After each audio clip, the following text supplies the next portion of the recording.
Before starting the review, just want to share something that changed after I was done editing.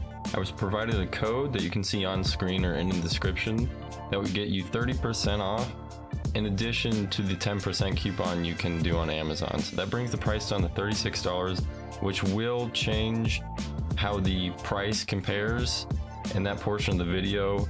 So just make note of that. So let's hop in.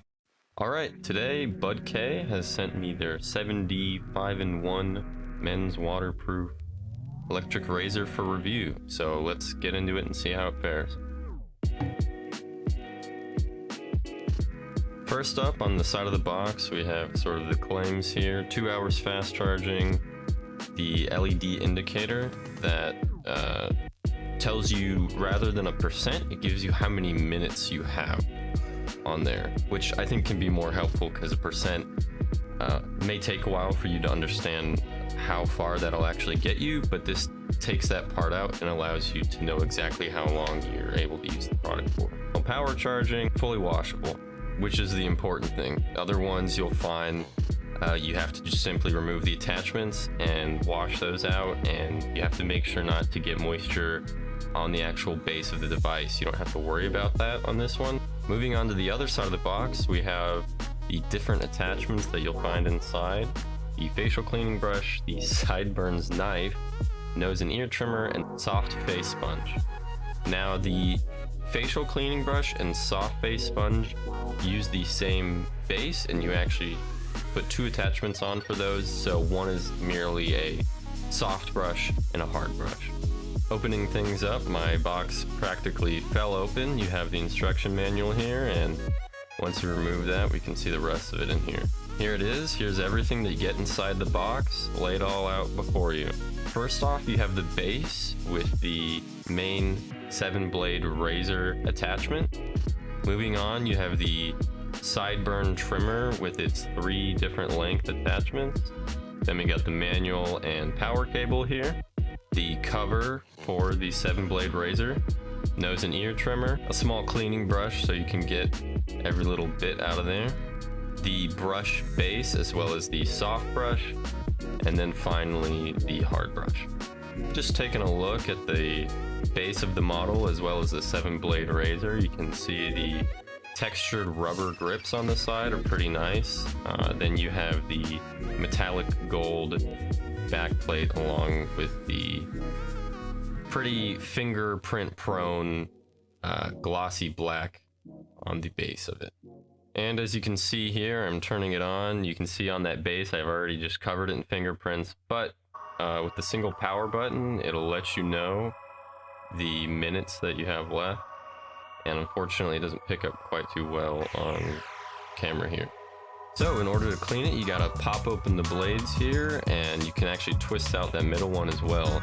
And it's a very simple thing. You just pull it up and it'll click open so you can wash it, and then you just push it right back down, clicks into place, very easy. Here it is with the case on there, the front blade cover. Taking a closer look here at the Sideburn razor, we have the 3 different attachments for it at 3, 5, and 7 millimeters. I think these are pretty good lengths. Anything lower than 3 millimeters, you might as well not use an attachment on it. And up to 7 gives you a decent length that isn't just meant for cutting actual hair. Here we have a look at the brush base as well as the soft brush and the cover for it. So this one does also have a cover so it can dry off without having to rest directly on the bristles and bend them. Take a look at the harder sponge face cleaner, and is actually made of a rubber connected onto the plastic base, which we'll get into why that's sort of a problem later. Here we have the nose hair and ear trimmer. Pretty small, compact, does a good job. Close up here of the cleaning brush, keep everything nice and as hair free as possible. All right, so I hadn't shaved here in quite a few days. So on one side of my face, aside from the mustache, I'm going to be using this 7D razor and comparing it with the 3-bladed electric razor that I have. Now this one will cost you about $40, and I think is a pretty good comparison and is similar to what most men may already have if they have an electric razor. So with most of this video, me trying to record here, not going to get the best shaving experience as my view is obstructed, but you'll be able to see the final results and see how things turned out. So here are the results from that really quick shave. Here on the left side was the 7D razor and the right is the Phillips. There's not a substantial difference here, but if I had to call it, I would say it'd be the 7D, but nothing too major as of right now. Wanted to test out the wet shave feature that you're able to do with this, so got some shaving gel and put it on the mustache area and wanted to try it out here. Next here, after I'm done with all of that, I'm washing it off here on the tap. It will have an indicator down at the bottom where the battery portion is, letting you know that you do need to wash things out. And I would say if you're doing it dry, you're probably good for at least a couple times, but if you're doing it wet, the shaving gel or cream usually clogs that up. So it doesn't take too long, just pops it open, wash it off, close it off. And after this, I did get a bit of a nick on my lip area where the mustache was. I'd probably say I was pushing it a bit too hard, just trying to get as close of a shave and see how far I could actually push it before getting cut. It was very small, and after a couple minutes, it pretty much healed itself, so nothing too major to worry about. Next, we have the nose hair trimmer.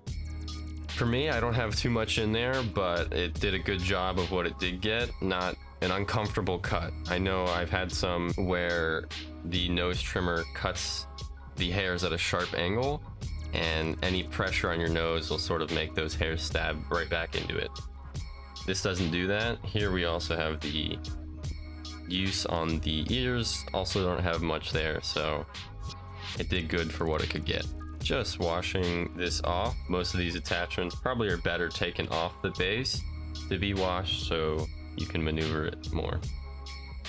Moving on, we have the Sideburn Trimmer, and it does a nice job and cuts the hair at the length that you want using the attachment. Here we have the hard face scrub brush.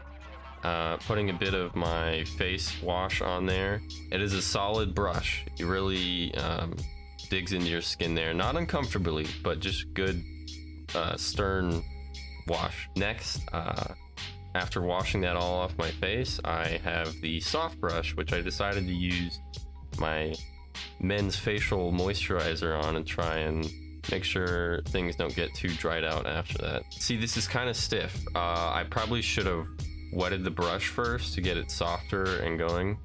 And since this is the first time, you can actually see a couple of the loose strands that end up on my face.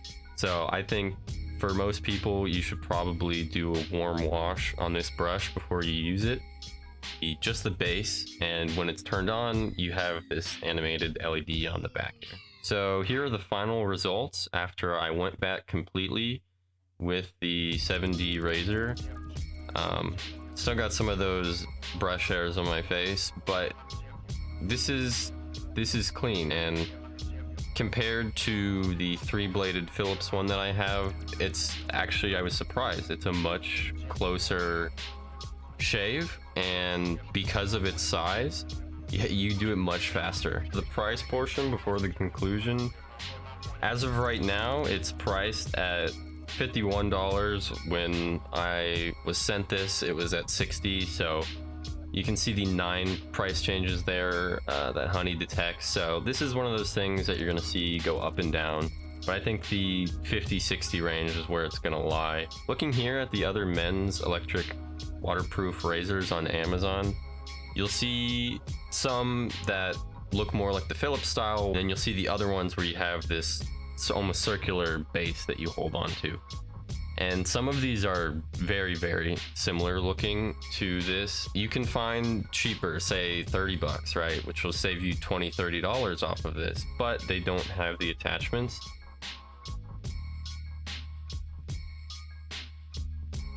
And you can find some that are nearly identical with the attachments. Some have nearly the same body and attachments and look like they come from the same factory with a different name on it.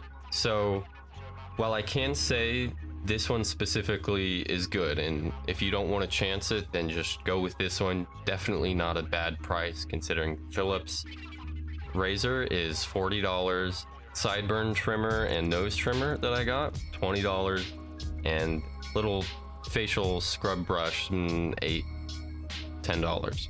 But if you're looking for the maximum savings and you're willing to take a bit of a risk, I would probably go for some of these cheaper ones.